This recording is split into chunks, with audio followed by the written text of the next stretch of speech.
Turma, nós não faremos um olhar apenas cristão em cima de Nossa Senhora Aparecida, tá ok? Será um olhar histórico. E nesse olhar histórico, o feminino foi muitas vezes desconsiderado. Dentro da religiosidade, muitas vezes minimizado. E na vida de todas as pessoas, sempre reatualizado. Sempre reatualizado. Eu quero fazer com vocês um caminho histórico e vou mostrar algumas imagens para nos auxiliar nesse caminho, tá ok? Vou compartilhar aqui uma tela com vocês. Deixa eu ver se eu consigo agora aqui. Opa, tá aqui. Compartilhar. Eu quero saber se vocês conseguem visualizar. Vocês dão um toque aí para o Guata, tá ok? Se tá ok? Tá ok. Dá para ver o cartaz? Todo mundo vê? Dá para ver, sim. Esse é o nosso chamado, Aparecida e o Sagrado Feminino, e essa relação, nós vamos começar com esse caminho histórico sobre o Sagrado Feminino. Aí eu pedi a licença para usar mais uma obra do nosso querido Guata, que ele chama de Feminino, e peço para vocês olharem um pouquinho essa obra, inspirarem-se, perceberem a abundância da natureza, que animais fazem parte, a presença dessa simetria que aí está, as formas, e nós vamos voltar a ela posteriormente. Caríssimos, vamos para um tempo arcaico? Vamos para um tempo onde as pessoas colhiam, caçavam, pescavam e seguiam caminho. Eram nômades. Eu estou falando do Paleolítico.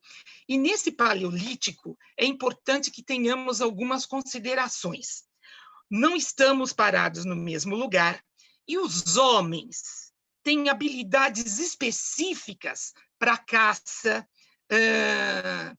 para questões que se relacionam à vida e à morte daquela comunidade, proteção. E cada habilidade específica é importante para essa manutenção. Com relação às mulheres, nós vamos ter as funções biológicas, a promoção de vida, e não estou dizendo que as mulheres não caçavam, mas essas habilidades acuidadas desse masculino tinham uma força. E esse feminino, na colheita, não tinha diferença com esse masculino. Nesse período, nós vamos perceber a força da terra. Você depende da água para sobreviver. Se você seguir o curso do rio, aonde você vai dar? Numa fonte. De onde sai essa fonte? Da terra. O alimento que você colhe, a fruta que você recolhe, de onde ela vem? De uma árvore. E de onde essa árvore vem? Da terra. Essa terra, assim como a mulher, tem montes. E parece, assim como a mulher, por vezes estar grávida. E embaixo desses montes, muitas vezes tem cavernas, tem grutas. Não é para menos que essa mulher e essa natureza serão consideradas sagradas. Essa mulher, ela gera vida. E nós estamos falando num período onde muitos autores mencionam que o homem ainda não sabia da sua participação. Não havia ainda consciência que era a partir da penetração, ejaculação, e 9 meses a posterior, teria-se a presença da vida. De repente, essa mulher engravidava e gerava vida. Essa mulher, assim como a terra, eram sagrados. Nós vamos encontrar, caríssimos, há 25 mil anos atrás já, essas figuras que são consideradas deusas do Paleolítico. Agora, reparem algo aqui. Essas figuras que já são consideradas sagradas, elas têm um rosto específico? Se trata de uma mulher específica? Elas têm o quê em ênfase? Nós vamos perceber a região da criação, o ventre, sempre bem pronunciado, E, além da região da criação, a região da nutrição, também com ênfase. Assim como a terra, que gera e nutre. E vocês podem perceber que essas figuras que foram encontradas, e segundo Campbell, aliás, eu não avisei, mas um dos materiais muito ricos para a gente trabalhar é esse livro de Campbell, Deuses e os Mistérios do Divino Feminino, lançado pela Palas Athena, tá ok? Não temos a presença de pés. Essas figuras, muito possivelmente, eram fincadas na terra, fazendo essa relação da mãe terra feminino com os princípios aqui retratados de nutrição, geração de vida e sem um rosto específico. Nessa qualidade, meus queridos, nós vamos ter essa grande mãe generalizada, princípio de fertilidade e sagrada.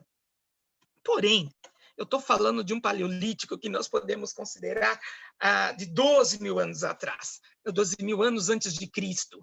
Haverá um período chamado Mesolítico, de 10 a 8 mil anos, quando teremos um grande degelamento. Nós vamos ter um aquecimento do planeta e uma grande inundação, que estará presente nos mais diversos mitos que temos a respeito dessa grande inundação. Esse período de 10 a 8 mil vai promover uma amplitude do espaço. E nós teremos dois grupos aqui que eu quero que vocês prestem muita atenção. Segundo Campbell também, um grupo vai se fixar na Terra, terá uma vida comunitária. Outro grupo será nômade e vai prosseguir de região em região. Esse grupo que se fixa na Terra, aqui eu estou mostrando para vocês esta figura, ele vai ter um rio, e esse rio gera vida, oferece vida, e esse rio é sagrado. Ele vai ter uma árvore X, uma árvore muito importante para a comunidade, e essa árvore será sagrada. Para quem vive na comunidade, nós teremos presença de elementos, cada um deles considerados sagrados. E ainda assim teremos essa mãe, essa grande mãe, só que agora com atividades também específicas. O homem vai descobrir a agricultura. E segundo alguns autores, entre eles Riane Eisler, no Cálice e a Espada, vai falar que a mulher é responsável por isso. Porque enquanto os homens iam caçar, muito provavelmente, não se tem dados concretos, era ela que ia cultivando essas gramíneas. E ao cultivar essas gramíneas, nascendo as árvores, nasce essa grande revolução humana, tida por Yuval Harari como a segunda grande evolução, que é a agricultura. A primeira foi o elemento cognitivo, né? desse sapiens, que se torna cognitivo, grupal e interativo. A segunda, a revolução agrícola, onde você pode estar permanecendo no mesmo lugar. E essa revolução agrícola segue muito elementos vinculados à lua, às estações. De novo, a lua e esse feminino. Seria na lua cheia que os agricultores, até hoje, acreditam que a seiva das árvores, a seiva, a parte mais, as propriedades consideradas, as propriedades, não diria mágicas, as propriedades características daquela planta estariam nas folhas. E conforme a lua vai ficando mais minguante, a seiva desce, estaria nas raízes. Por isso, tomarmos o nosso chazinho colhido na lua cheia, quando as propriedades do chazinho de hortelã estariam mais propícias. A mulher, as fases da lua continuam interligadas. Assim como a lua, essa mulher também engorda, como a lua cheia, também menstrua e oferece o seu sangue. E esse ciclo da mulher estará ligado, o ciclo menstrual, a esse ciclo lunar. Daí a palavra mens, que vem da mesmo radical de menstruação, ligado a esse ciclo feminino e lunar. Terra, natureza, mulher interligadas. Essa mulher, ou essa mãe terra, pode ser relacionada à árvore da vida. A Bonetti, nossa querida amiga Bonetti, Cristina Bonetti, ela lançou uma tese, a sua tese de mestrado, O Sagrado Feminino e a Serpente nas Danças Circulares, onde ela vai explorar bastante essa relação com a árvore da vida ligada a esse feminino. Porque essa mãe terra, ela oferece frutos, essa árvore da vida, ela oferece sombra, ela é ninho, ela é toca, ela oferece oxigênio, ela é madeira, do qual eu posso fazer fogo e do qual também utilizo para fazer minha casa. Então, todos esses elementos estão ligados à necessidade de vida.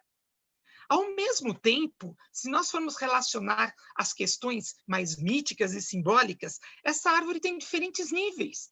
O nível interior, quitônico, abaixo da terra, o nível superior, acima, mais próximo do céu do que nós humanos, pelo menos. Ela tem uma copa que está voltada para o céu. Ela é ligada a um espírito que cada árvore tem. Se acreditava que cada árvore tinha o seu espírito próprio. Ela era anterior ao humano e, por oferecer a vida dessa forma, ela tinha mais do que apenas o físico. Ela tinha o anímico, ela tinha a alma. Ela era um cosmo vivo, porque aqui são muitos elementos que estão embaixo, em cima da terra, gerando vida. Então, ela tem os seus ciclos, que diferencia nas estações, e muitas vezes era considerado o eixo do mundo, aquilo que liga terra e céu. Achei muito bonita essa figura que eu mostro aqui para vocês. Essa transferência de vida que a árvore, a mãe e a natureza oferece. Essa mulher e esse sagrado estão vinculados. Bom, turma, nós podemos saber disso a partir de algumas sociedades posteriores. Eu já estou falando agora de um neolítico, onde nós temos cidades estruturadas, e segundo a Riane Eisler e Marie Hagimbutas, uma antropóloga que estudou essas sociedades chamadas matrifocais, ou seja, não havia uma superioridade do masculino. Não que o feminino fosse superior. Matrifocal é no sentido de uma paridade entre esse masculino e feminino. Nós vamos encontrar, por exemplo, hoje na Turquia, em Çatalhöyük, essa mulher sentada sobre 2 leões, com as mãos em 2 leões, mostrando esse vínculo com a natureza, e percebam os símbolos de nutrição e geração de vida presentes. Geração de vida tão presente que aqui está a cabeça de uma criança. Ela está parindo, sentada no seu trono. Outra sociedade também de cunho matrifocal, ou seja, não é matriarcal, a mulher se sobrepondo ao homem. É uma paridade de relações onde o feminino é sagrado. Em Knossos, nós vamos encontrar, em Creta, no Palácio de Knossos, vários desenhos ligados à natureza, à celebração da vida, a presença do touro e os jovens saltando touros. Nós temos uma relação com a natureza totalmente voltada e expressa. Não é encontrada nessas sociedades muros altos, questões bélicas e registros bélicos. A celebração da vida, junto com esse feminino. Eu queria trazer para vocês essas 2 outras figuras que são belíssimas, onde nós vamos encontrar, eu estou usando a interpretação de Campbell, se vocês me permitem agora, essa mesma figura feminina, onde ela tem aqui do lado, nós temos 2 figuras femininas, em questão simétrica. Por falar simétrica, lembra do desenho do Guadalajara, lá, do feminino? Aquela questão simétrica. Aqui essa mulher está na relação com um homem adulto, tá ok? Ela recebe a semente, na interpretação que traz o Joseph Campbell, e aqui numa outra etapa, essa mesma mulher oferece o filho, entrega a criança. Nós temos aqui essa mulher numa questão de cíclico, a que recebe a semente e tem o poder divino de gerar a vida, através aqui dessa relação com a criança, e mais, além de gerar, vocês podem ver a proximidade com o peito, nutrir a vida. Essa mesma figura aparece em dualidade e dentro da interpretação do Campbell, nessa outra aqui, ó. Nós temos duas figuras femininas e uma criança que transita de uma para outra. Essa mãe terra, da mesma forma que ela oferece a vida, ela também recolhe a vida. É da terra que vem aquilo que você é nutrido. E é para a terra aonde você vai quando você deixa essa vida. Esse princípio dual da mãe que oferece a vida e da mãe que devora. Aqui nós poderíamos, num olhar simbólico, nessa figura aqui embaixo, ver isso também. Vocês estão vendo essa criança transitando. Pode ser do dia para a noite, da vida para a morte, mas essa figura do feminino abrangendo essa dualidade. Eu estou de novo pedindo para vocês lembrarem da figura do Guata, tá bom? Essa figura feminina, que na mitologia grega é Gaia, ela conhece todo o ciclo da Terra. Ela sabe a cada estação o que vem, o que é. Não é para menos que ela é considerada um oráculo.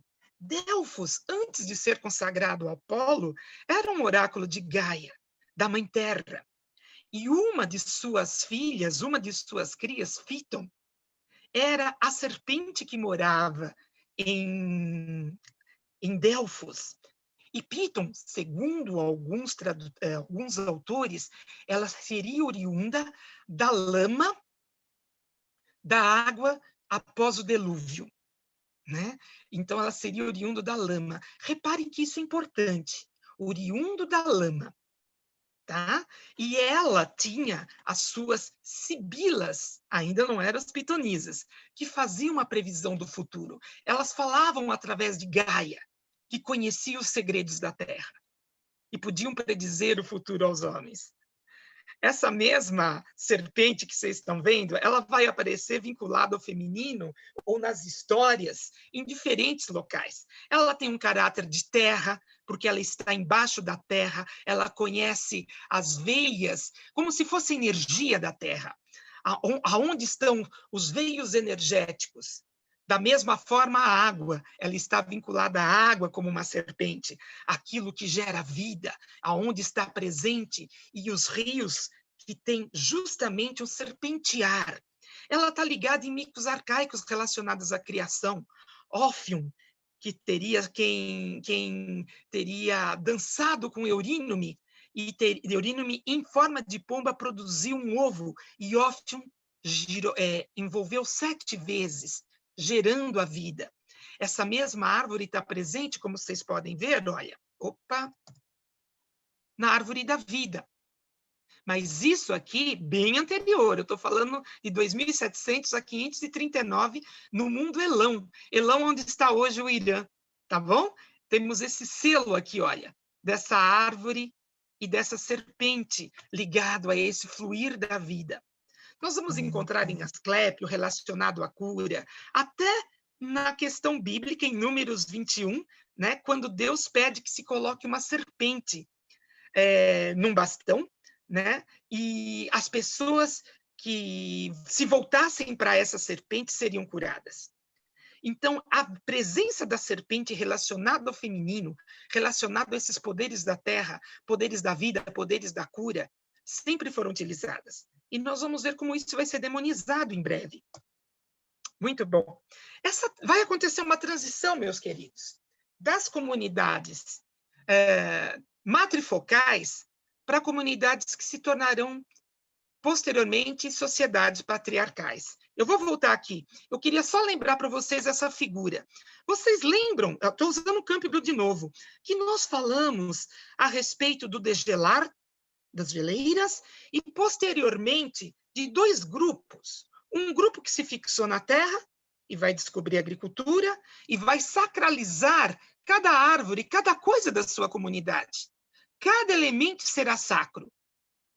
Nós vamos ter aqui a origem dessas sociedades matrifocais e politeístas. Nós vamos ter um outro grupo, que eu falei para vocês, que são nômades. Esses grupos não têm um lugar fixo. E eles precisam seguir um líder.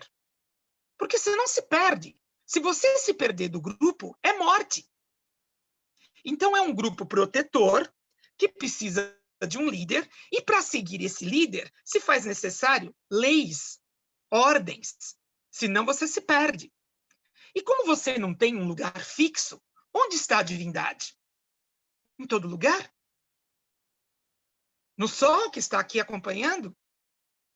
Um mundo, eu estou falando de líder, e normalmente esse líder vai ser um homem, porque como eu falei para vocês no Paleolítico, a diferença da habilidade, da caça, da força, da pontaria, é que pode promover a vida ou a morte de um povo nômade ao longo de diferentes lugares.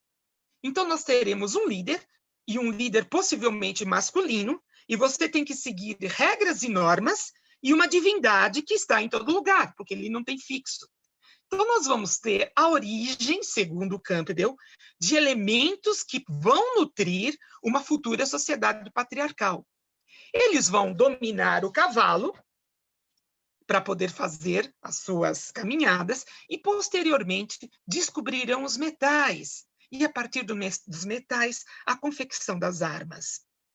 Nós teremos um grupo mais bélico, que vai se aproximar das sociedades fixas mais matrifocais. Nós vamos encontrar, por exemplo, na Grécia, uma transição dos mitos matrifocais. Eu falei para vocês de Gaia, que era a dona do oráculo de Delfos, e já nessa transição dessas sociedades que vão trazendo seus deuses, tá ok? Aqui no mito de Apolo. Apolo vai lutar com Piton.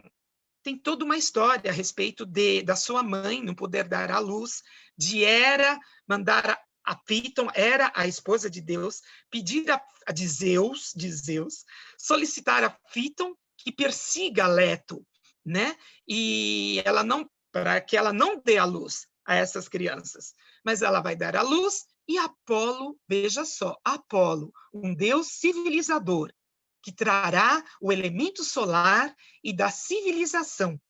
Em algumas versões ele mata Piton, em outras ele apenas esconde Piton e afunda Piton no oráculo de Delfos. Alguns dizem que mata e coloca lá, e outros dizem que esconde e coloca lá. E naquele momento, porque um arquétipo não pode ser morto, a serpente ela tem essa característica da vida, no seu saber profético, porque conhece os ciclos da Terra.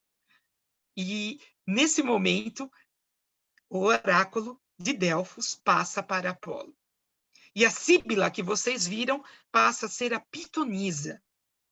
Uma forma ainda de mostrar a presença viva dessa Piton, que lá debaixo da Terra, a partir de gases inalados pela pitonisa, vai soprar o destino dos homens. Num oráculo agora patriarcal, porém com um feminino trazendo o profético. Nós estamos vendo essa transição de um mundo matrifocal para um mundo patriarcal. Um feminino importante, que é a sabedoria, não virá mais apenas do conhecimento desse feminino, do saber da terra. Agora, esse feminino, no caso de Atena, vai nascer da cabeça do masculino. Ela nasce da cabeça do Deus provedor. Então, vocês estão vendo que haverá toda uma transição. E algumas sociedades casam seus deuses com as suas deusas. É o que eu mostrei até aqui agora com vocês. Nós vamos ter isso na Índia, em algumas partes da Índia, onde as deusas e os deuses se casam. Tá bom? Principalmente dentro dos Vedas e de todo o caminho dos Vedas. Mas em algumas partes, não. Kali continua sendo uma força feminina posta por si, né? Nós vamos ter na sociedade semita, que era politeísta, a presença de uma figura feminina chamada Asherah, a esposa do Senhor, a esposa do Deus. E olha, durante muito tempo, inclusive no tempo de... durante a presença do Templo de Jerusalém, estava lá a figura de Asherah. As sociedades semitas precisaram de muito custo sendo politeísta, mas depois a sociedade judaica, a partir de Moisés e de todo o caminho da presença do judaísmo, essa figura não vai permanecer. Quando o reino de Israel passa na mão dos juízes, e aí sim, eu preciso politicamente de um Deus masculino para politicamente estar dando a sustentação naquele momento, tirando qualquer outro elemento que desvie o foco. Então, a partir de lá, vai ser destruída, por vez e definitivamente, a figura da esposa do Senhor Asherá. Você vai encontrar isso em Reis, justamente no período em que foram os reis ou os juízes que cuidaram disso. E vão ver o quanto vai ser estraçalhado a questão do feminino e de qualquer outra sociedade que tinha por base a mulher e o feminino. Invada aquela cidade, só ler Reis e Juízes, tá bom? Destrui as mulheres e crianças. Por favor, eu não estou querendo comprometer a fé de cada um na Bíblia. Eu estou falando de um olhar histórico, tá bom? De um olhar histórico a partir daí. Posteriormente, nós vamos ter a endemonização de Lilith, por exemplo. Lilith, que teria nascido junto com Adão, e essa questão vai aparecer não no Torá, mas nos livros que auxiliam na interpretação do Torá. Tanto o Zohar quanto o Midrash. Nós vamos ter essas observações a respeito de Lilith. Lilith, aquela que teria nascido tal qual Adão, no mesmo período, mas ele faz questão de colocar que ela nasceu da poeira, do resto. Nós vamos encontrar essa consideração. Vejam só que interessante. Piton nasceu do lamaçal, e essa figura feminina, pare com Adão, nasceu da poeira. E segundo diz a lenda referida a Lilith, ela não quis que Adão se sobrepôsse sobre ela. Ela queria uma relação de igualdade. Já no Zohar, e por isso ela teria sido expulsa. No Zohar, nós vamos encontrar uma outra mitologia referente a Lilith. O Sol e a Lua tinham o mesmo brilho, e a Lua pede para ter essa continuidade de brilho e ter o mesmo direito de iluminar do que o Sol. E o Senhor teria dito que a Lua se recolhesse e se diminuísse em seu brilho, a partir do que ela forma cascas, e vai se diminuindo de tamanho por determinação. E na segunda casca que ela forma, essa segunda casca é chamada de Lilith. E teria nascido da casca, desse brilho que precisou diminuir e recuar.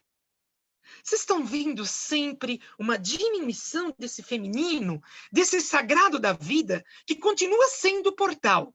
É aquela que traz a vida para a face da terra. Mas ela não tem o direito de paridade com relação a esse divino. Ela tem que ir para um segundo patamar. Na Idade Média, nós vamos encontrar uma ênfase na questão do pecado original. O pecado segundo o qual foi a partir de Adão e Eva, né? E o comer do fruto proibido, o fruto tido como a árvore do conhecimento. A partir dessa desmedida que foi feita a expulsão. E Santo Agostinho vai realçar essa questão e o feminino ainda como uma culpa maior. Tanto que ele pede para aqueles que querem dar continuidade, o clero, os bispos no caso, porque todos se casavam, mesmo na igreja, tá bom? Em 416 a 419, no Concílio de Catargo, ele vai dizer que o clero, aqueles que vão dar continuidade no clero, os bispos e tudo mais, terão que se separar de suas esposas. E depois os padres também, porque o feminino vai atrapalhar no caminho de uma busca espiritual. Tudo bem que se você quer se isolar, né, qualquer um que tenha família vai ter que dividir a sua atenção. Mas vocês reparem como o feminino ele passa a ser praticamente a causa dessa não possibilidade de conexão com esse divino voltado para o masculino. Então, nós estamos tendo uma mudança de paradigma que vocês estão vendo aqui, tá bom? De uma mãe terra, onde a Lua, o Sol, formam um ovo cósmico. Nós temos a presença da espiral, da semente, do Ouroboros, o círculo.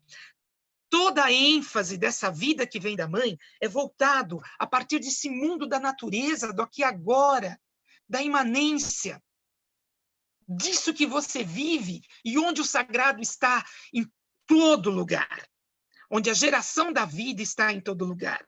Vai transitar para um pai com leis e regras, da onde nós vamos ter obediência, ligado à eternidade, não mais transitório, onde tem a presença de um espírito. E daqui nós vamos ter, em cima dessa tônica, a geração dos livros, onde essa lei tem que seguir. Lembra que eu falei para vocês lá do Paleolítico?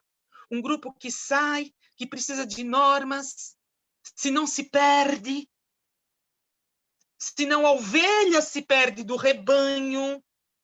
E nós vamos ter elementos voltados para a transcendência, diferente dessa conexão. Opa! Se nós somos tanto terra quanto céu, se nós somos transcendência e imanência, e esse foi desconsiderado, haverá a mutilação de um aspecto do sagrado. Por favor, não confunda com divindade Deus. Para mim, Deus é a gênero. Não é o feminino ou o masculino. Mas nós aqui temos elementos de vida, de beleza dessa natureza, que era considerada sagrada, e elementos de transcendência, que também são considerados sagrados. E nessa transição, nós perdemos esse elemento, que era dar nome pai, que era dar nome mãe, dar nome pai, esse elemento do aqui e agora, dessa mulher que gera e traz a vida, perdeu esse espaço. Houve uma mutilação. E aqui eu gosto muito dessa... Primeiro, eu quero trazer aqui para vocês, ó. Os elementos que foram atribuídos para o pai, é transferido o elemento de amor, né? O pai ama todos nós, o elemento de rigor, é ele que dita as regras e a justiça, por isso a disciplina. Ele passa a ser o criador, e sem presença de feminino, o feminino que aparece é desconsiderado, tá bom? E em cima dele está a justiça.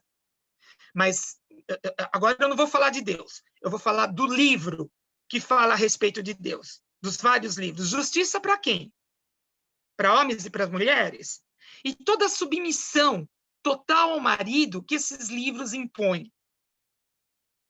Será que foi Deus que falou? Como Javé poderia receber todas as orações de um parto? Por isso que a Xerá demorou para tirar a Xerá da jogada.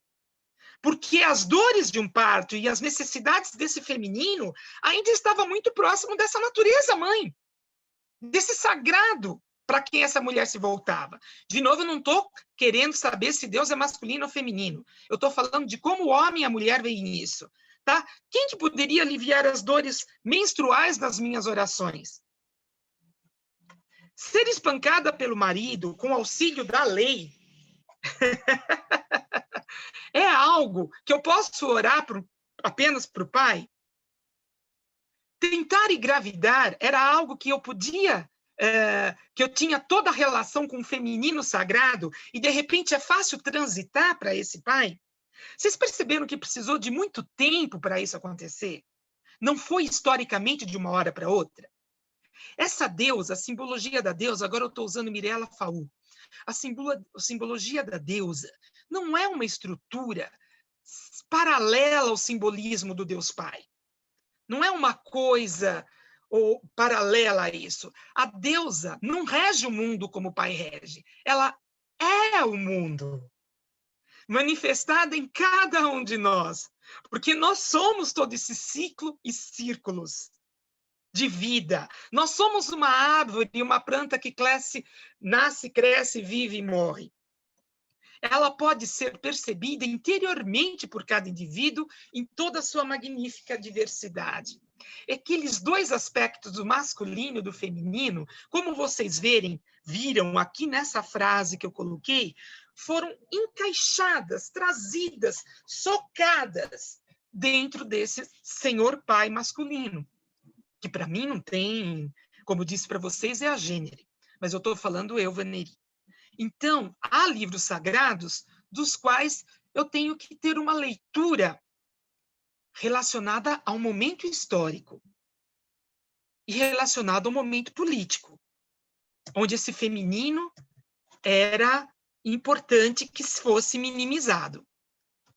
Vejam aqui as divindades femininas, olha, Afrodite, pandemia, desculpa, pandemia não, pandemia, demia, demos, povo, pan de todo povo, tá bom?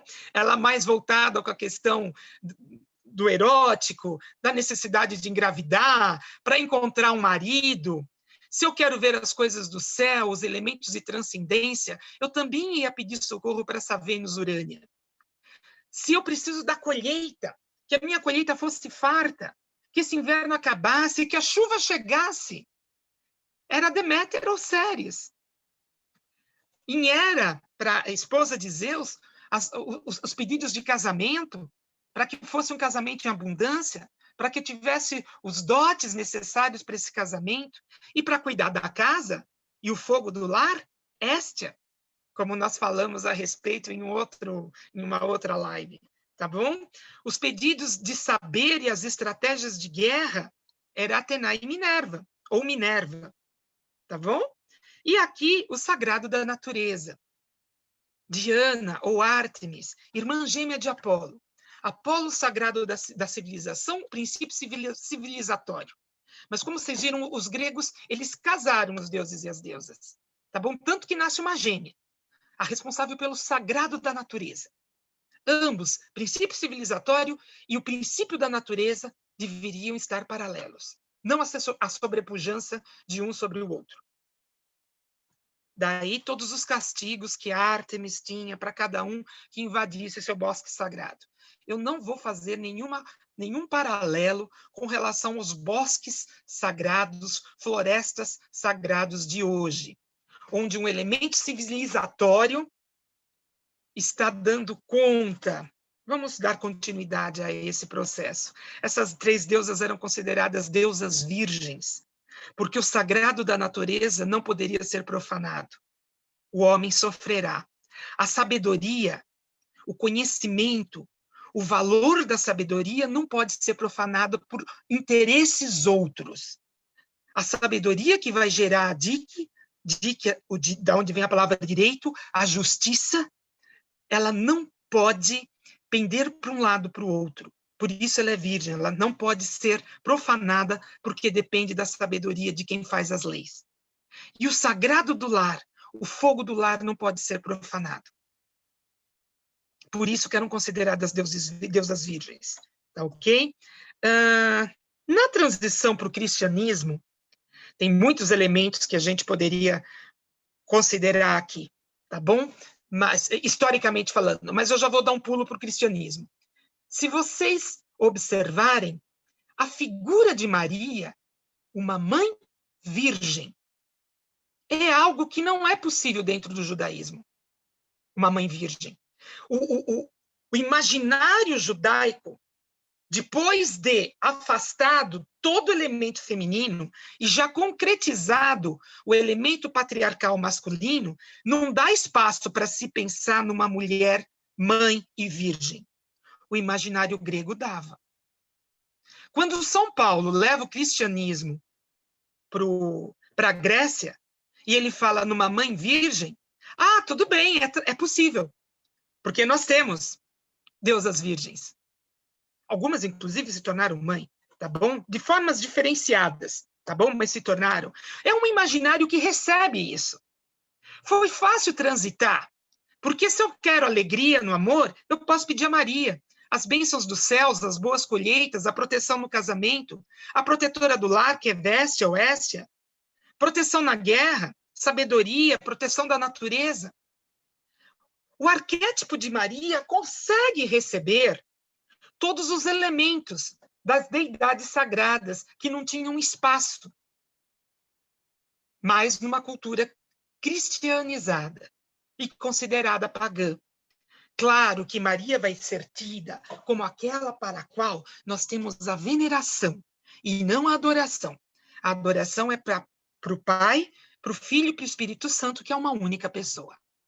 Né? Mas percebam aqui a iconografia de Maria. Eu estou atenta aqui no horário, mas eu tenho que chegar nisso para a gente falar de Aparecida.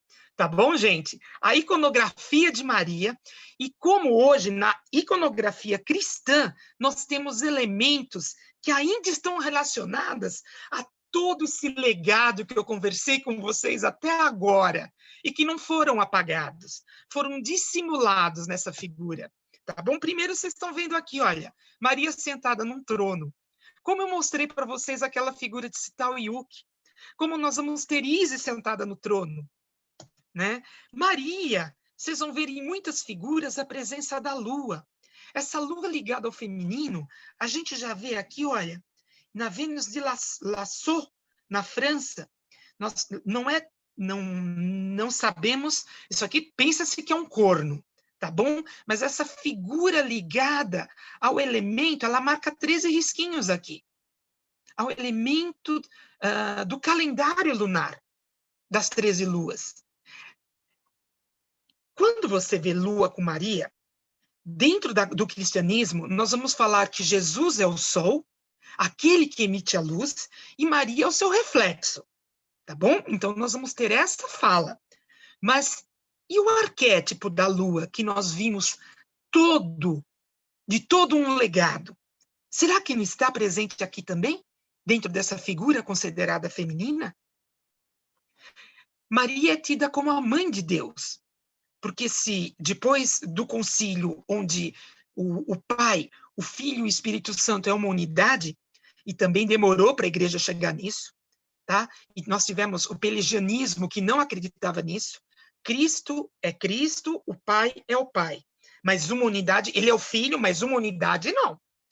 E foram todos considerados hereges, tá bom? Venceu no concílio a ideia de que Pai, Filho e Espírito Santo é um só. Se Pai, Filho e Espírito Santo é um só, Maria é a mãe de Jesus, e Jesus é Deus, Maria é a mãe de Deus, Theotokos.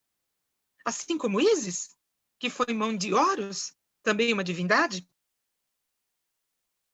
Repara a similaridade dessa figura de Nossa Senhora com essa figura de Ísis. De novo no trono. Rainha dos céus. Ela foi tida, Maria, como a rainha dos céus, né? Porque ela ascendeu aos céus. E ao ascender aos céus, está junto com o Pai e com o Filho. Né? Essa mãe rainha dos céus, a gente já vai ter em Nut, a deusa egípcia do céu. Né? E no Egito é diferenciado. O céu é a mãe e a terra, Geb, é o pai. Olha a Nossa Senhora da Misericórdia, que sobre seu manto azul abraça todos os homens. Reparem a similaridade de Nut, abrangindo toda a humanidade, com o seu corpo celeste, e o manto celeste de Nossa Senhora de Misericórdia, colocando todos os homens. Aqui nós temos a figura de Velázquez, tá bom?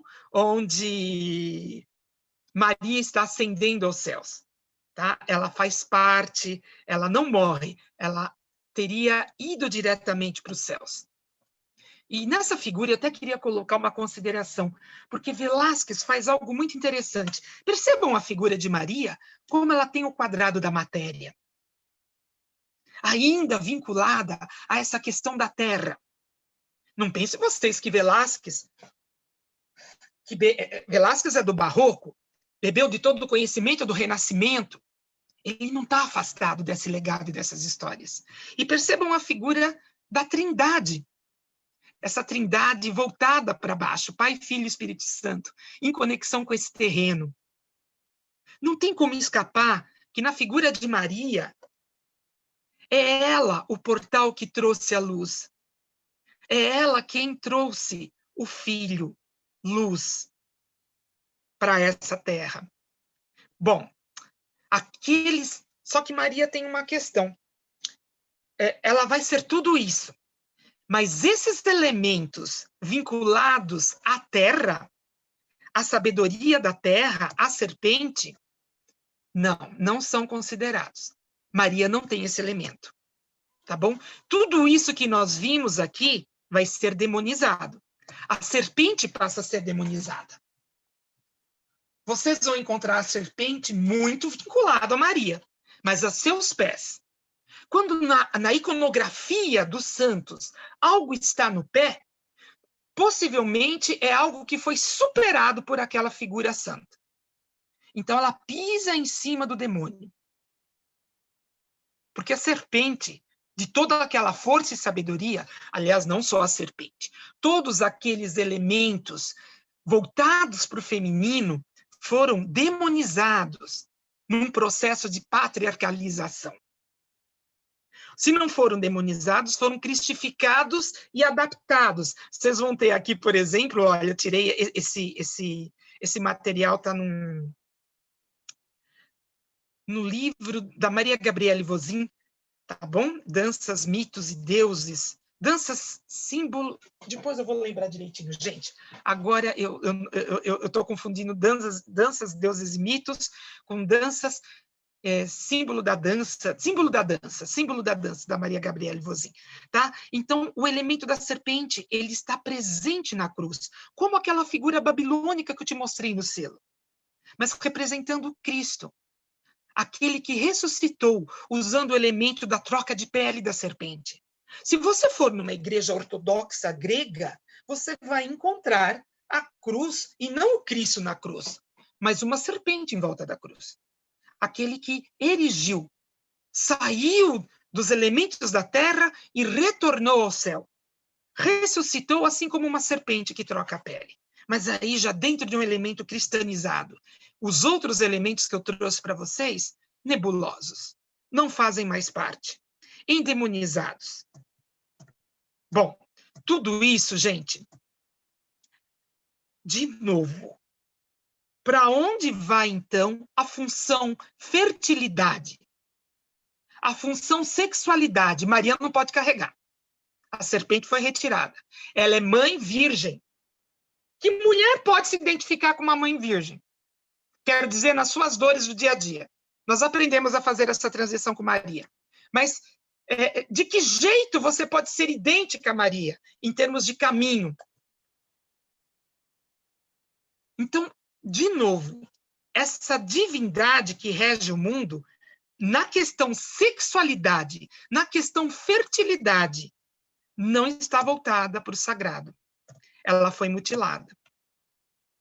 Aí que eu quero falar para vocês de uma inserção dentro da igreja, que acontece basicamente na Idade Média, século XI, XII, XIII, quando nós teremos as cruzadas, o contato com alguns segredos em Jerusalém, desses cruzados, que começaram a voltar para a França e erigir igrejas góticas, e começaram a trazer as Madonas negras. Algumas, segundo alguns, erigidas até por Lucas, o apóstolo. Tá bom? Essas Madonas negras, elas eram cultuadas em locais onde outrora houve um culto de uma divindade feminina. Seus milagres estão vinculados a locais. Da mesma forma, lá naquele neolítico que eu mostrei para vocês, cada lugar daquela natureza era sagrado. Por exemplo, aqui nós temos a Nossa Senhora de Montserrat, tá bom? Nossa Senhora de Montserrat, segundo a lenda, ela foi encontrada num local pedregoso, e conforme você a retirava de lá, ela ia ficando mais pesada, mais pesada, mais pesada, de forma que era impossível carregá-la. Então, ela não pôde sair daquele lugar. Ela está vinculada ao lugar. Quem foi comigo para a França, nós fizemos um caminho de 7 virgens negras, né? Essa é Nossa Senhora de Le Puy-Velay. Essa Nossa Senhora, ela está linkada, nessa mesma igreja, tem uma pedra lá do Neolítico, daquelas pedras que serviam de túmulo, que acabou se tornando uma pedra de cura. Na Revolução Francesa, essa figura foi queimada como uma bruxa. Se não foi na Revolução Francesa, foi num período que agora eu não me recordo, turma. Eu estou falando Revolução Francesa porque todas essas virgens negras, que eram símbolo respeitados pela aristocracia francesa foram quebradas, eliminadas, tá ok? E cópias foram colocadas no lugar. Se a Le Puy-Velay não foi exatamente na Revolução Francesa, foi num período onde ela foi considerada bruxa e foi queimada. O que vocês estão vendo aqui é uma réplica, tá bom? Essas figuras estão ligadas a locais como vocês também estão vendo aqui, Guadalupe, num antigo lugar de culto à divindade. Essa é aquela que, segundo alguns, teria sido construída, esculpida por São Lucas. Turma, essas virgens negras que começam a aparecer nesses lugares, a religião oficial não dá conta, porque junto com ela vem uma carga pagã muito forte. Né? E vocês podem ver que a maior parte delas, aqui eu não coloquei muitas, tá? Mas a maior parte delas estão sentadas com um menino no colo. Sentadas com um menino no colo. Imagine a sede da matéria que recebe a luz. O útero que recebeu a luz, ou a semente, a partir da qual aquela semente irá brotar e crescer e fazer a sua missão. O Cristo Luz precisou de uma âncora, de uma sede, de um assento para poder chegar aqui e de uma nutrição para poder fazer o seu caminho. Né? Então, normalmente elas estão nessas figuras sentadas. Mas com todo esse histórico pagão que elas estão vindo, ou de cultuação ligada ainda ao paganismo, a igreja não dava conta. Então, vamos oficializar. Vamos oficializar. Né? Aqui vocês estão vendo em Chartres.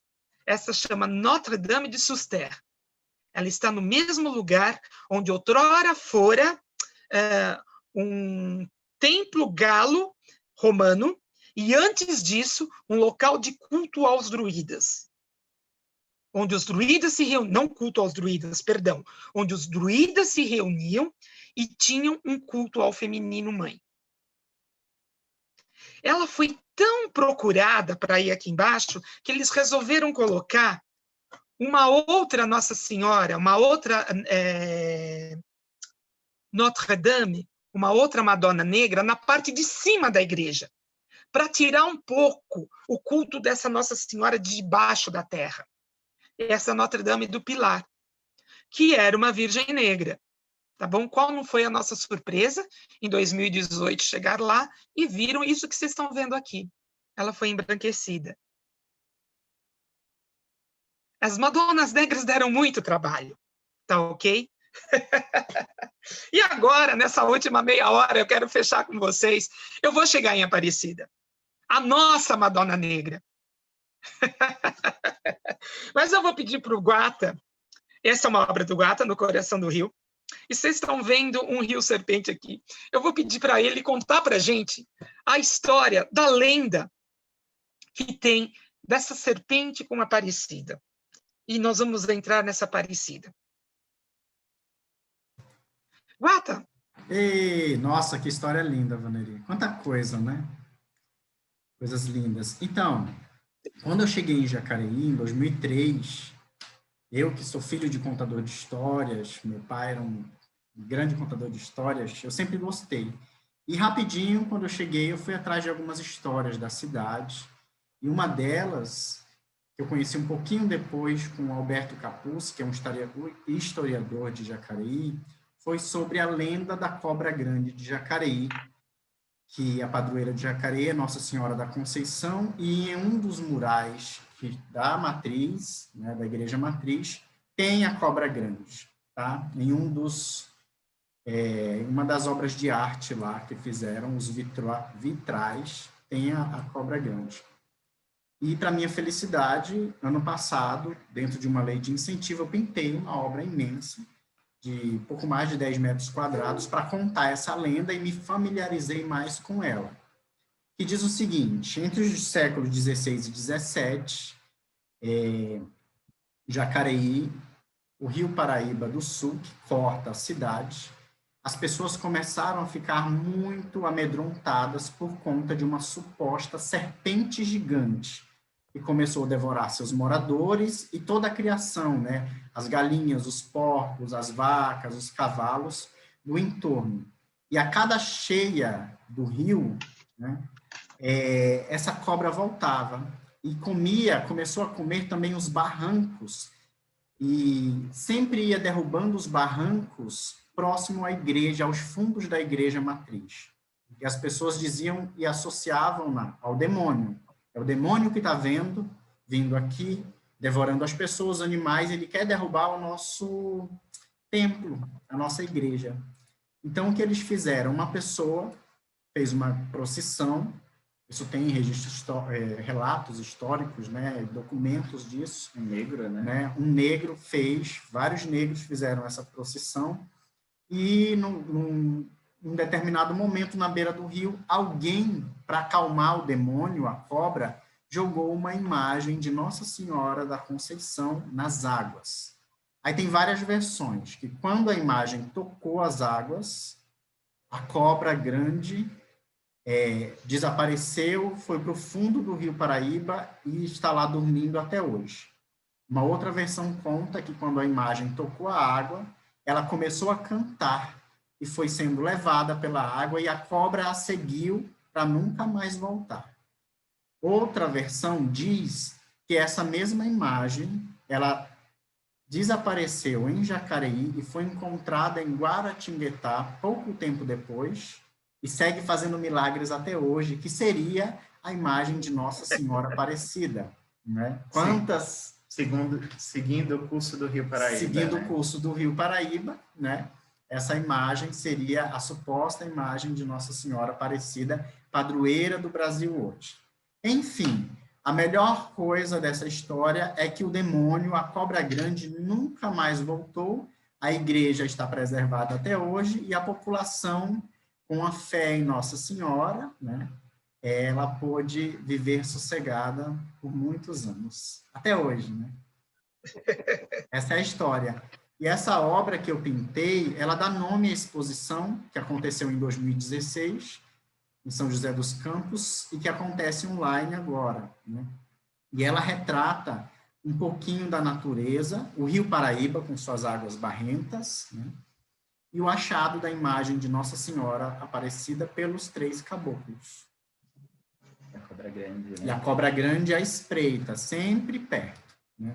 E o primeiro milagre de Aparecida foi o surgimento, né, a aparição dos peixes, trazendo aí uma mensagem de abundância para o nosso povo. Acho que é isso. Gratidão, querido. Eu vou retomar, turma, querido. Tudo bem, Guata? Posso falar?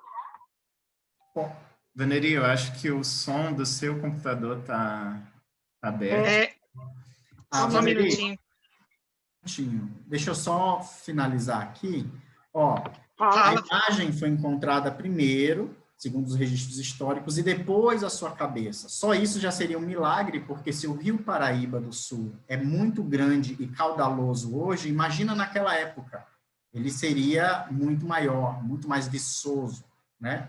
E eu não queria retratar uma santa sem a cabeça. Então, quem olhar a pintura de perto, tem uma faixa no pescoço, é como se o caboclo tivesse pego o corpinho da imagem, colocado a cabeça, erguido, e a própria luz de Nossa Senhora seria o nascer ou o pôr do sol no grande mar de morros, né, que nós temos aqui no Vale do Paraíba. Tá bom? Lindo, Guata. Essa obra me toca profundamente quando eu vejo, né? E fiquei muito encantada. Agora melhorou o som, né? Quando eu vi a presença da serpente, eu posso ter um olhar a respeito de um monstro, tá bom? Ou eu posso ter o olhar da conexão com um legado. Um legado que, como a gente viu lá atrás, estava ligado de uma forma muito vinculado à presença do sagrado da natureza. essa presença da serpente, né? Claro, a serpente na religiosidade judaica, cristã e muçulmana, ela foi demonizada, né? Mas nós vimos que antes ela tinha elementos outros. Então, eu tenho essa presença dessa serpente que eu não sabia, Guata. Foi muito legal você trazer, né? E aqui, de novo, olha, o Guata coloca o rio lembrando essa casca de uma serpente, né? Realmente, veja que curioso, gente. Aparecida é oriunda das águas. Então, pelo menos da forma como ela chegou hoje até nós. Nós vamos falar depois dessa origem aí, né? Antes disso. Mas ela vem das águas, ela vem da natureza, com o mesmo legado das Madonas Negras que eu falei para vocês, tá bom? Ela tem nos seus milagres fenômenos da natureza. Aqui nós temos a abundância dos peixes. Quando que a abundância do peixe acontece? Como o Guata lembrou, depois que o corpo e a cabeça são conectados. Corpo, terra, cabeça, mente, espírito, mãe e pai. O milagre acontece quando nós unimos essas duas possibilidades, ainda que de forma simbólica. Quando corpo e mente, corpo e espírito estão em conexão. Né? Aqui nós temos fenômenos da natureza, porque um dos outros milagres é quando as velas se acenderam, né? O povo estava se preparando para orar, para a Aparecida, lá no comecinho acendeu, iam iniciar as orações, apagou-se as velas. A moça responsável ia acender novamente as velas e elas se acendem. Aqui é o homem que estava se afogando, pediu por Aparecida e ele flutua nas águas do Rio Paraíba. Ou então esse que estava sendo, numa floresta, ia ser devorado por uma onça, e ele clama por Aparecida. Percebam os elementos da natureza aí presente nessa Nossa Senhora, que vem das águas de um rio chamado Imprestável. Rio Paraíba. Paraíba significa rio imprestável. Reparem, vamos fazer só uma correlação? Piton veio da onde? Do lamaçal, do resto do lamaçal da criação do mundo, quando o mundo é preparado. Lilith veio da onde? Ou da poeira, tá bom? Ou da casca. Não pense vocês que é uma consideração pejorativa, não. Tá bom? É porque na escuridão existe a luz. A presença da luz dentro da escuridão. É ela que faz o elemento da transmutação acontecer. Tá bom? Bom, eu estou fazendo um olhar simbólico, como eu falei para vocês. Se dessa vez vocês esperavam um olhar apenas cristão, não é isso que eu estou trazendo, tá bom, meus queridos? Eu estou fazendo um link com um legado muito arcaico. Outro elemento aqui que eu queria trazer para vocês. Aparecida também teve os seus... No comecinho, onde foi feito... Saiu da casa do Felipe Pedroso, né? E fizeram uma primeira... Isso aqui é só um desenho, mas um primeiro local para esse culto. Isso ia dar problema para a igreja. Aí você pega aquele livro Aparecida, do Rodrigo Alvarez, tá bom? Então, a igreja tratou de dar um jeito de canonizar, introduzir, oficializar rapidamente, porque estavam acontecendo curas, estavam acontecendo milagres voltados para a natureza, e para o pessoal transformar isso em outra coisa não demorava muito. Então, vamos oficializar, tá bom? Eu estou lendo, gente, com um olhar bem histórico, bem mais crítico mesmo, tá? Mas sem tirar a divindade e os milagres que estão acontecendo. Milagres esse que atende a todos, inclusive aqueles que não têm espaço e vez na sociedade. Eu estou falando da libertação do negro, do escravo, tá bom? Quando ele passa por Aparecida e se rompem as correntes. Atende tanto ao escravo quanto a princesa Isabel, quando vai pedir fertilidade em Aparecida, em Nossa Senhora Aparecida. Ela é renegada. Assim como foram renegadas, como foram tidas, não consideradas, as outras Madonas Negras. Nossa Senhora continua fazendo os milagres que se relacionam com uma fé que está vinculada a elementos muito fortes e arcaicos. Aqui eu estou trazendo para vocês essa Nossa Senhora original, e eu estou mostrando porque Frei Augusto dos Anjos é quem teria sido aquele que esculpiu a Aparecida, né? Então, estou mostrando uma obra dele e do seu tutor, tá? Aquele que ensinou Frei Augusto dos Anjos. Não se tem certeza, Frei Augustinho da Piedade, só para a gente comparar os elementos, para a gente ter uma ideia, tá bom? Ela era realmente... O Frei, se ele produziu uma Nossa Senhora Imaculada Conceição.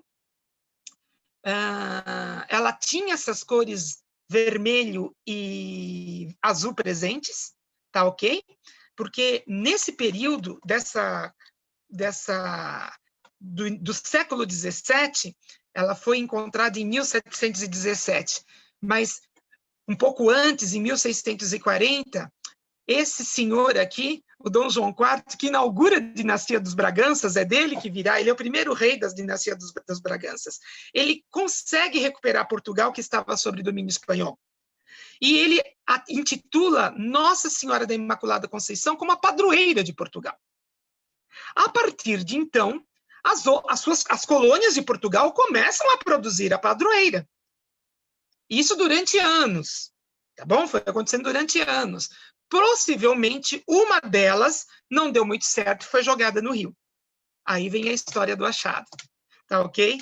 Mas ela tem como consideração, aqui vocês estão vendo essa figura dela, tá bom? Algumas características. Eu já vou encerrar, gente, mas só trazer essas características. Essa aqui, ela é atemporal, porque ela mistura várias coisas. Imaculada Conceição, gente, é porque ela é tida como já sem pecado original, desde que ela foi concebida no ventre de sua mãe, tá bom?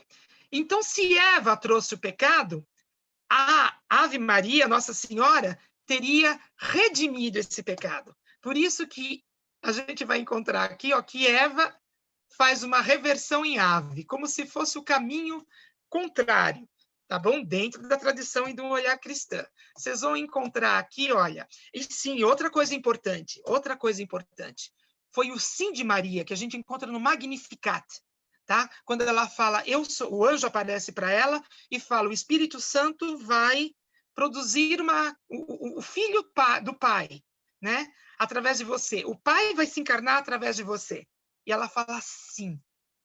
A partir daquele, o livre-arbítrio acontece e ela autoriza. E a partir desse feminino que vai estar acontecendo a chegada da luz, né? Os olhares voltados para a terra, a mão em oração, a presença dos anjos, lembrando que ela é celeste, tá? Já desde então ela já era celeste, a presença da lua, como sempre eu falei para vocês, um legado arcaico, e, por incrível, ela está gravidinha, tá bom? Ela está gravidinha. Aqui vocês vão ver direitinho, ó, a presença dessa mãe grávida. Uma medida dela. A flor de maracujá, porque o maracujá foi encontrado aqui com o descobrimento, é uma flor típica daqui, e ela a tem na sua tez, tá bom? Onde seria o seu coronário, e segundo a tradição cristã, porque a flor de maracujá tem a questão da trindade. Um sorriso discreto, porque ela sabia que estava esperando aquele que viria, tá bom? Ela seria o portal, por isso que ela tem esse sorrisinho discreto, e a presença da lua, como a gente vê. Lembrando também elementos arcaicos, mas dentro de um olhar cristão, ela é o reflexo da luz que ela carrega. Mas uma mulher grávida, a gente já viu em outros lugares. Essa, por exemplo, foi em 20 mil anos antes de Cristo. Queridos amigos, o Brasil cultua uma mãe negra e grávida. Tem veneração. E encontra refúgio. E encontra eco das suas dores para uma mãe negra e grávida. Enegrecida pelas águas do Rio Paraíba. Aqui é uma consideração que eu faço, mas é muito curiosa.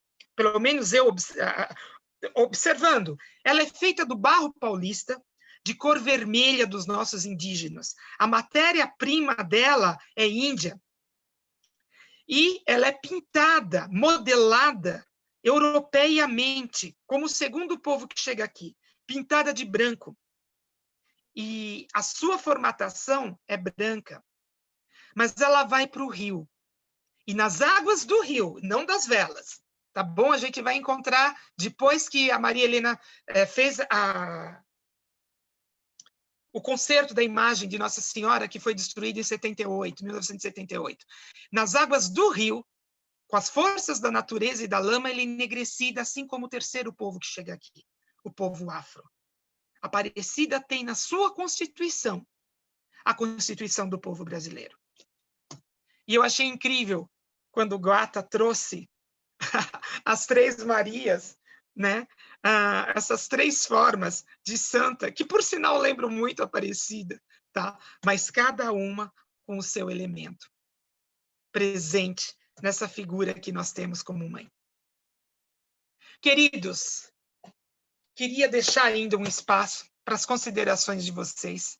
Essa figura é força, essa figura é força, é fé, tá bom? Ela traz todos os elementos que nós temos presentes nas mesmas Madonas Negras, que conseguem conciliar a Mãe Celeste, a Nossa Senhora branca, com os elementos da terra, com os elementos da fertilidade, com os elementos das dores imediatas, que nem sempre se alcança ressonância na figura divina onde você não consegue ver. Simplesmente você sabe que é transcendente e está em todos os lugares. Então fica aqui, né, essa força especial que foi tida a partir do povo e da Constituição do nosso Brasil.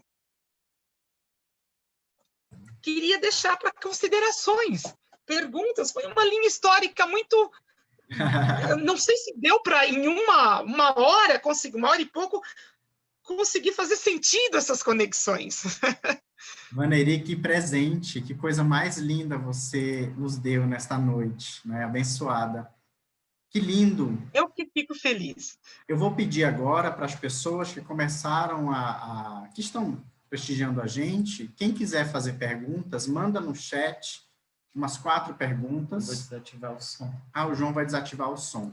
Enquanto vocês vão formulando essas perguntas, eu queria falar rapidinho, Vaneri, uma curiosidade sobre a santa indígena que eu pintei, para as pessoas entenderem. Ué, o Guata está fazendo... Por favor, Guata, é verdade. Tá? Obrigado por colocar o slide. Então, gente, essa exposição, eu fiz uma homenagem às nossas 3 vertentes, né? Como nossa base. O indígena, que aqui já estava, fazendo uma santa indígena, tá? Elas estão infantilizadas, porque a exposição recebeu dezenas e dezenas de escolas, eram milhares de crianças que passaram, foram 35 mil visitações em cerca de 3 meses, muita gente, e grande parte crianças, né?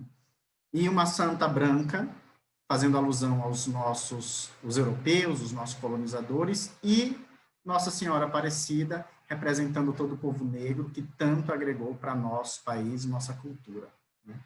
E a santa indígena correu a história. Guata pintou uma santa, ele disse que vai expor e que ela não está totalmente vestida.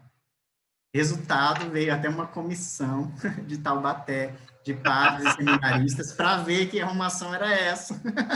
E eles vieram para passar meia horinha só para ver, e de repente ficaram a manhã inteira, e foi uma manhã muito engrandecedora. Eu fiz uma indígena para honrar os nossos povos originários, nossos ancestrais. Todos estão na mesma posição de prece, só que estão felizes, como a essência das crianças é de luz, é de alegria, é de entrega. Ela está em oração, uma oração feliz. Ela realmente não está totalmente vestida, mas ela tem 2 maritacas, 2 papagaios que cobrem os seus seios, e eles também estão em oração com ela pelas nossas florestas, pela nossa natureza, tão destruída a cada ano mais e mais. Então, apesar dela estar feliz, ela está em oração. O manto dela eu trouxe das tradições do manto de Nossa Senhora de Nazaré, lá do Pará, né? E dessa troca de manto, o manto dela carrega uma simbologia indígena que aparentemente, para os nossos olhos, é simples, mas é o respeito às nossas tradições e aos nossos ancestrais. E a coroa nada mais é do que o próprio cocar, que é feito de elementos naturais e que representa quem ela é. Tá? Então, foi minha pequena doação. Dentro da linguagem naif, singela, para quem não conhece, muitas pessoas, há séculos isso é feito, tá? Elas não tinham dinheiro para comprar as suas imagens. Então, elas iam nas igrejas e, quando chegavam em casa, produziam seus próprios santos, sejam pintados ou esculpidos ou modelados. E esses santos, às vezes, saíam com características das pessoas que as fizeram. Eu vou fazer mais baixinho como eu, como minha família. E assim surgiu, dentro da linguagem naif, os santeiros imaginários. São pessoas que constroem, que produzem os seus próprios santos, batizam esses santos e atribuem os valores e as qualidades e características que a pessoa quer. Né? Isso é muito lindo, porque a gente pode, sim, canalizar a nossa devoção, a nossa gratidão a uma imagem que nos representa mais. Então, é o que eu queria falar a respeito da santa indígena, que foi meio polêmica. Acho muito para bom. você ver como o feminino incomoda, Guata. Como a gente precisa colocar roupa, né? Como não pode ser sagrado o seio. E às vezes eu ficava me perguntando, quando eu via São Sebastião, né? Naquele tronco, com quase nu, o Jesus também quase nu, e as Nossas Senhoras todas vestidas. São questões que a gente, quando a gente vai se perguntando, a gente vai considerando as raízes históricas disso, né? O que não minimiza a nossa fé, a nossa força, numa unidade que seja, que se expressa de diferentes formas. Temos questões? Muito bom ouvir essa palestra, meu querido Guata, parabéns! Essa imagem sua aqui me deixou comovida, porque ela dialoga demais, né, com essa temática que a gente vê na própria Constituição dessa figura de Aparecida. Aparecida tem em si, Guata, isso do que você colocou aqui.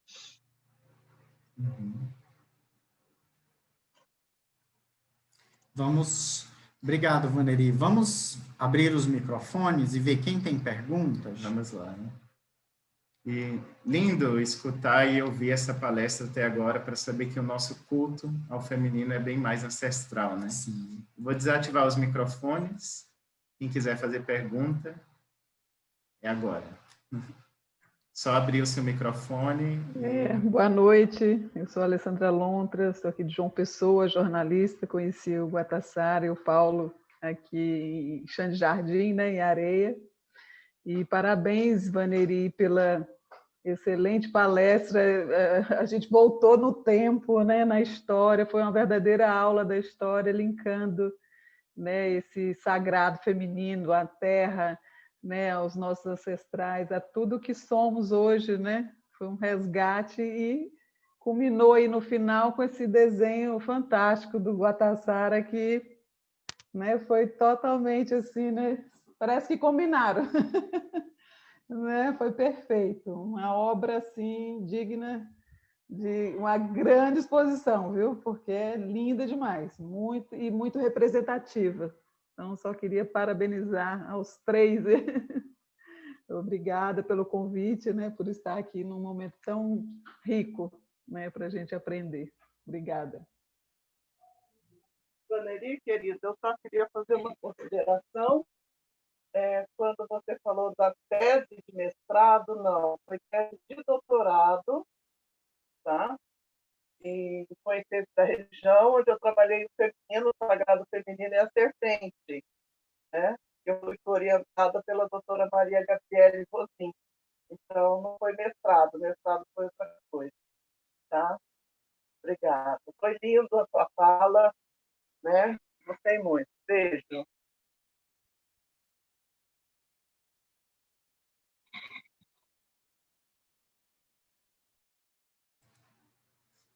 mais alguém, eu acho mais 2 pessoas, né? Sim, pode fazer Você está sem som, Van. Vaneri está sem som. Pronto. Agora estou com som. Fiquem à vontade, gente, inclusive para discordar, trazer pontos, considerações, tá bom?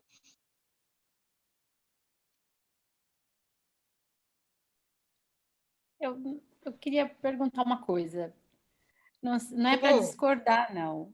Eu sou a Rosana.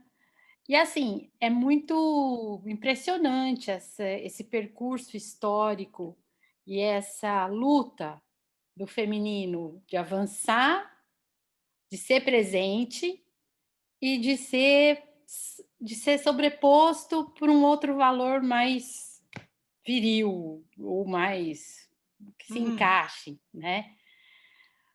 Você vê nesse caminho, nessa evolução, você ou a Cristina também, que estudou isso,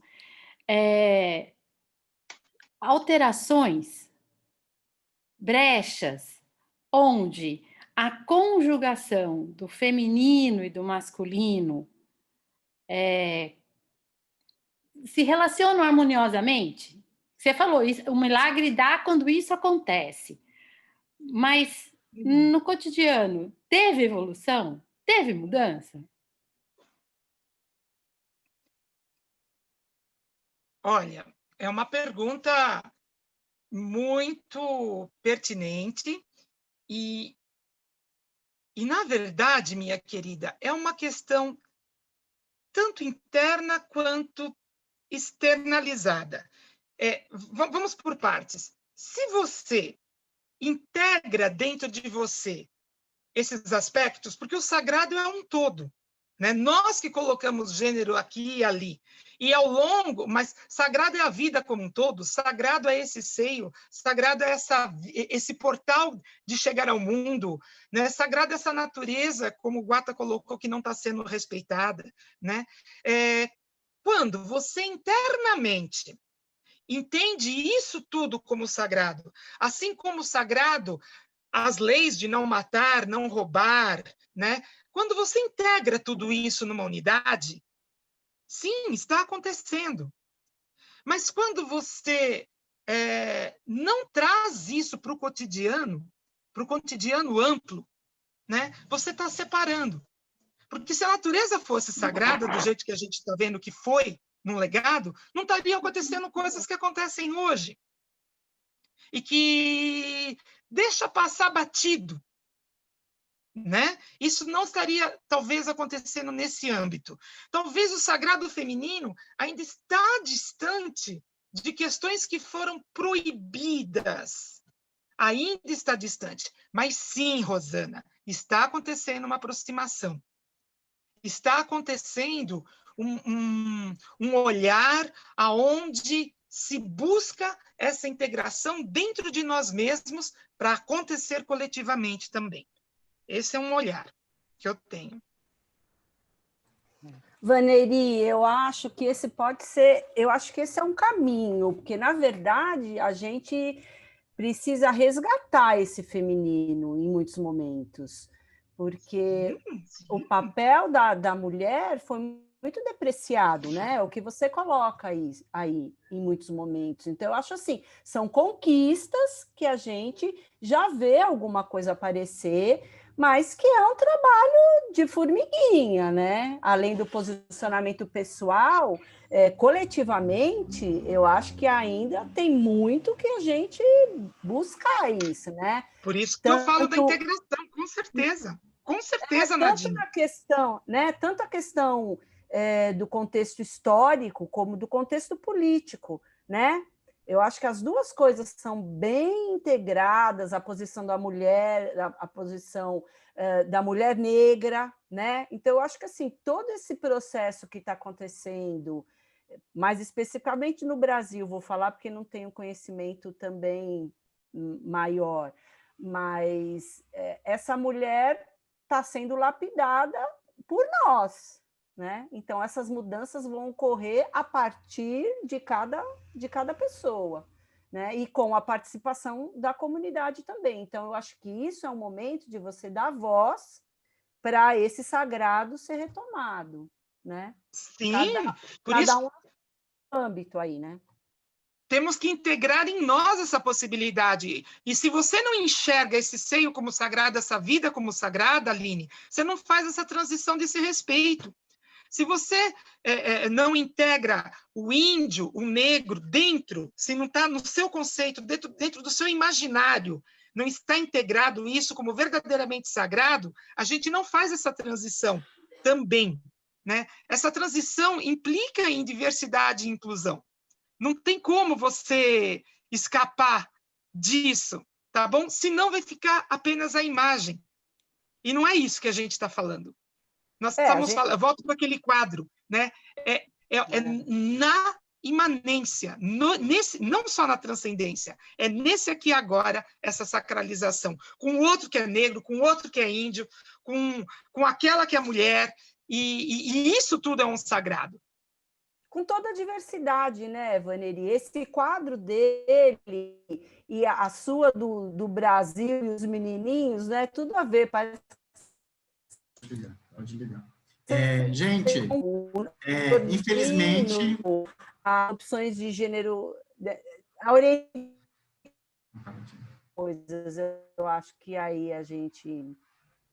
né, precisa avançar e aceitar e trabalhar e incluir. A inclusão é ampla quando você fala nesse sagrado. Com certeza. Gente, infelizmente, a gente tem que ser pontual, né? Era 1h30 de bate-papo. Eu vou pedir para você, Vaneri, por gentileza, fala seus principais, como a gente te encontra, né? Rede social, porque tem gente que não conhecia seu trabalho até esse momento. E outra coisa, né? A gente conheceu a Vaneri na dança circular, né? E hoje a gente está ouvindo mais do que dançando. E ela faz essa associação entre toda a pesquisa dela, histórica, para a dança, né? Isso é muito lindo, a gente poder pensar no que a gente está dançando e vincular toda essa carga de informações, né, que ela traz para a gente. Obrigada, queridos. Olha, é um prazer. Vocês são pessoas que colocam na prática todos esses elementos, né? E para ampliar imaginário, arte, dança, né? Bom, Vaneri de Oliveira, gente, eu vou deixar... Vocês encontram... Tem o Facebook, que eu sou mais ativa, tem o Instagram também, dá para deixar, né? Rodancas_Vaneri. E o meu e-mail que eu vou deixar, no Facebook é Vaneri Oliveira, não tem o D, o meu nome original é Vaneri de Oliveira, mas no Facebook está Vaneri Oliveira. E o e-mail, para quem quiser, pode contatar vaneri.oliveira@gmail.com.